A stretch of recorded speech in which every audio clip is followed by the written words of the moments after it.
So, we have new details on Cathy White and her mysterious death. And word reaching me is that long before anyone was even looking, Cathy was allegedly getting ready to drop a massive, jaw-dropping tell-all book. We are talking about deep industry secrets, including the exact kind of madness Kim Porter was allegedly going through behind closed doors with Diddy, and some wild, top-secret tea on Jay-Z's personal life that would have completely flipped the culture upside down. And I'm talking about, allegedly, how Jay-Z was always on the DL. Apparently, this may have been one of the motives behind Cathy's death, because, if we are being honest, her just being a side piece never made sense as motive. I mean, Jay-Z was always on the headlines for cheating, so why would he unalive anyone for cheating with him? It only makes sense that Cathy knew so much more about both Jay and Diddy, and last time I checked, there's even a tape that Diddy took while Cathy White was screaming for her life as they were unaliving her. At least, this is according to what Jaguar Wright said. Cathy White's true is going to be unveiled, and it's not a man. And that woman died screaming.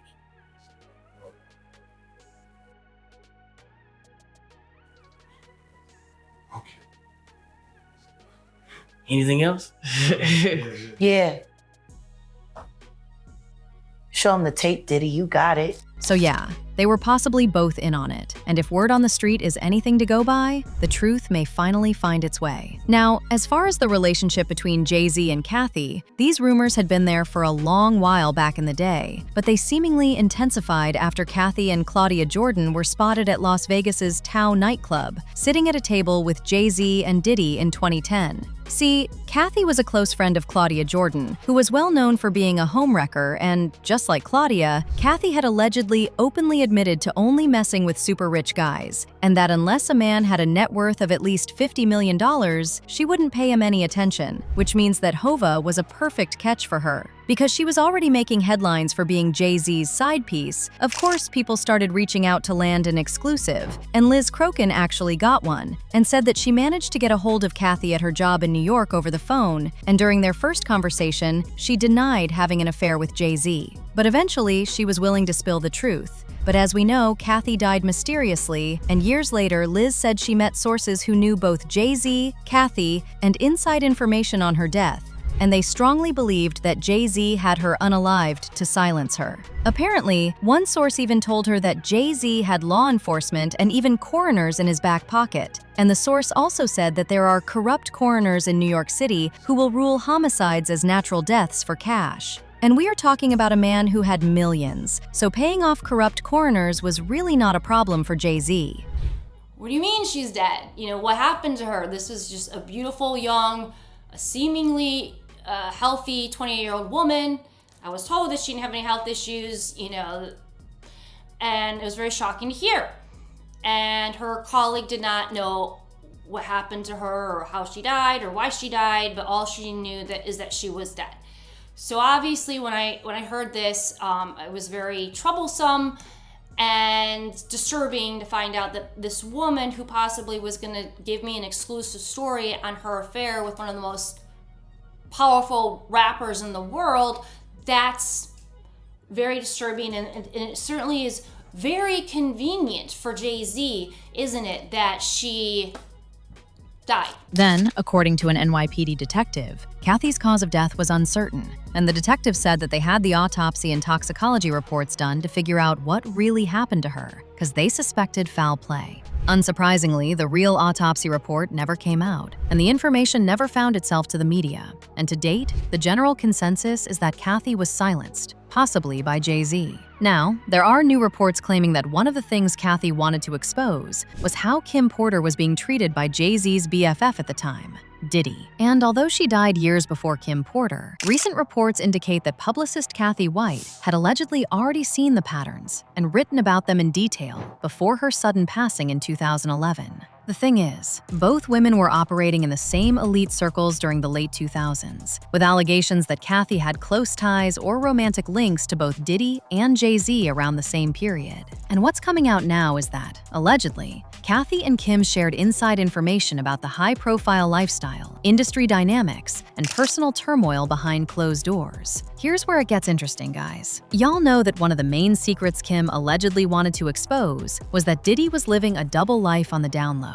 She had supposedly uncovered secret tapes, private encounters, and wild late-night parties involving high-profile male celebrities and industry executives with Diddy. According to these rumors, Kim allegedly felt trapped by what she knew and was allegedly planning to reveal how Diddy's private lifestyle was completely different from the hip-hop mogul image he put out to the public. Guess what? Cathy was allegedly ready to drop very similar bombshells about Jay-Z. What you need to understand is that back in the day, especially in the hyper-masculine world of 90s and 2000s hip-hop, being exposed on the DL was literally the ultimate career death sentence. We're talking about an era where one single rumor could destroy a multi-million-dollar brand overnight, destroy corporate sponsorships, turn your fan base against you, and get you completely blacklisted from the entire industry. Back then, public perception was everything, and the culture at the time held zero space for fluidity. So, if a top mogul or artist got outed, their entire legacy, power, and lifestyle would instantly crumble to pieces. That's why I have to stress just how massive of a threat these alleged tell-alls were back then. And if someone held solid receipts that could tear down people like Diddy or Jay-Z, the sheer desperation to protect that secret was off the charts. However, this doesn't mean the rumors did not exist. With Kim Porter, she allegedly had footage of Diddy with men, and Cathy allegedly also had receipts on Jay with people like his former mentor, Jaz-O.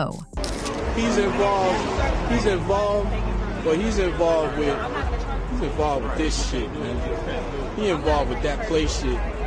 Now, just for a bit of background, Jay-Z and Jaz-O met as kids in Marcy Projects and quickly bonded over their love of rhyming. In fact, while speaking about the connection, Jay wrote in his 2010 book Decoded, "I connected with an older kid who had a reputation as the best rapper in Marcy. Jazz was his name, and we started practicing our rhymes into a heavy tape recorder with a makeshift mic attached. Apparently, they would freestyle and battle for hours together, pushing the limits of one another's vocabularies and backing each other up in local battles on the block. Jazz got the first big break of the two, securing a solo deal with EMI, which released his debut Word to the Jazz in 1989. He actually kept Jay by his side as a hype man and partner in rhyme throughout his deal, putting him on his early singles like Hawaiian Sophie and The Originators. Based on reports, as part of his EMI deal, Jazz went on a trip to London to record his new album, and Jay made the trip along with a young Irv Gotti, narrowly avoiding a federal raid back in the US, which he said would have prematurely ended his rap dreams without a reasonable doubt. Well, unfortunately, Jazz's deal did not work out, but Jay used the experience as a lesson about how ruthless the industry is to artists. Eventually, Jay-Z got his break as well, but somewhere down the line, Jazz and Jay had a nasty beef and fell out. Then Jay's historic beef with Nas poured gasoline on the flames that were already flaring when Nas mentioned Jazz multiple times in his rap battle with Jay, accusing Jay-Z of biting Jazz's name and style and mocking his Hawaiian Sophie days as Jazz's sidekick. What followed after that was years of digs and disses that Jazz admitted really hurt his feelings. As far as feeling, yeah, it was hard. It was difficult listening to that because it felt like it was him, obviously, but it felt like a stranger. And one more thing that I feel is important is that I understood his position to a point. Not saying I agree with it, but I understood his position because he's got this. Everybody, all the time.